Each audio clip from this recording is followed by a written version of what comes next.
Sadhguru, but the great work done by all the senior cardiac surgeons, cardiologists, and all the good doctors of this country. Heart care has attained it has got a lot of confidence from the people. It's very interesting, Sadhguru. When I started my career 25 years ago, I left England 25 years ago. I started in Calcutta.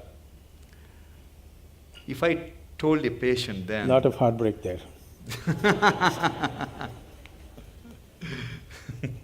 If I told a patient then that he needed an operation, it required more than an hour of convincing him for an operation.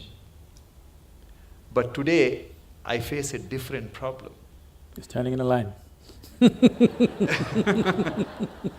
Today, Sadhguru, when I tell a patient, after seeing all the reports, that you do not need an operation, I have to spend 1 hour to convince him why he doesn't need operation. Everyone wants heart operation, Sadhguru. Is it for romantic reasons or…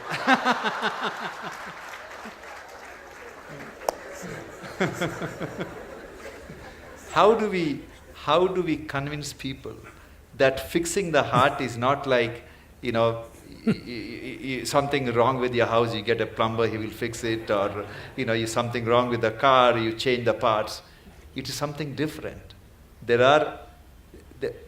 are not the magicians, or we are not the gods, and the nature is the best healer.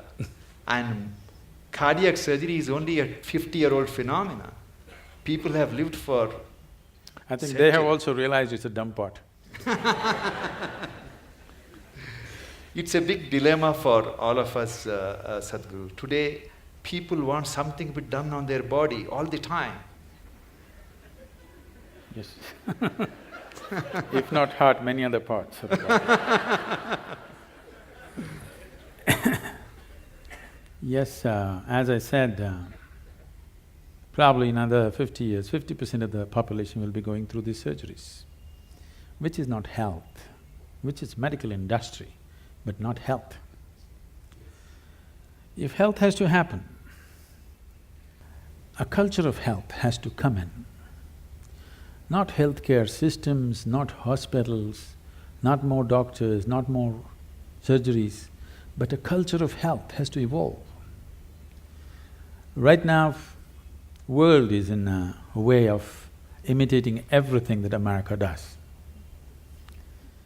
They eat badly, they live badly, and they have a $3 trillion bill of healthcare. It's sinking the country, okay? It's sinking the whole nation, healthcare.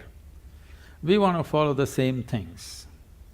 We want to dress like them, we want to eat like them, we want to live like them, and we want to get unhealthy like them, but our country cannot spend $3 trillion on you for sure, we'll let you die.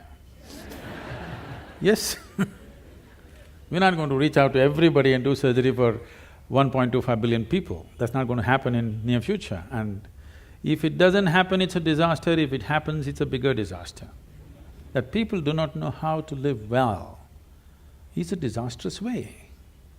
That I would say 70% of the ailments on this planet can be just handled with better sense of living, eating, atmosphere. If you manage, 70% will be gone.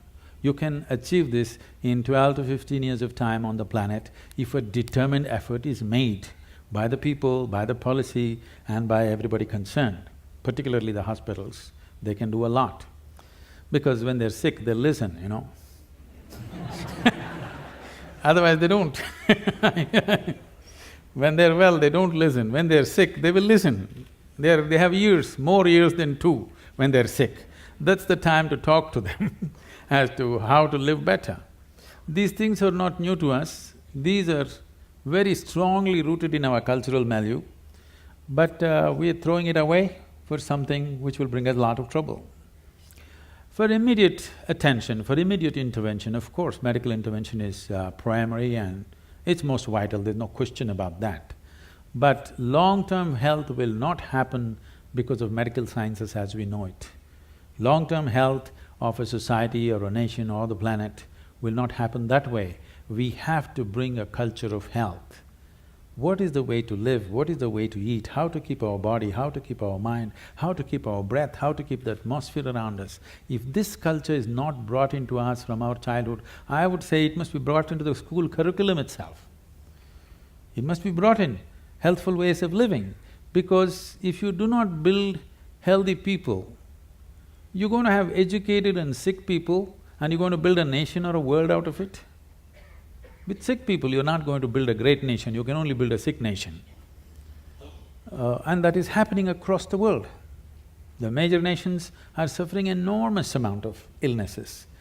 The most affluent countries who have no nutritional problems, okay? India's half the problem are nutritional problems. Right from their childhood, they've not eaten properly. Affluent nations who have a choice of nourishment, look at the level of health issues they have. That should not exist at all. When they have choice of nourishment, they should not have, I would say, 80% of the people should not have any health issues till they die.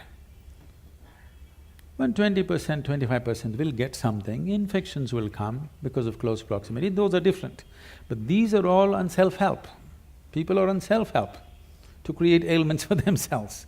This can be 100% taken away if we establish a culture of health, for which I think not just medical professionals, people from various other areas have to work together to make this happen. I don't see any major synergy like that right now. Small efforts are happening here and there, but that's not enough. It's good, but it's not enough.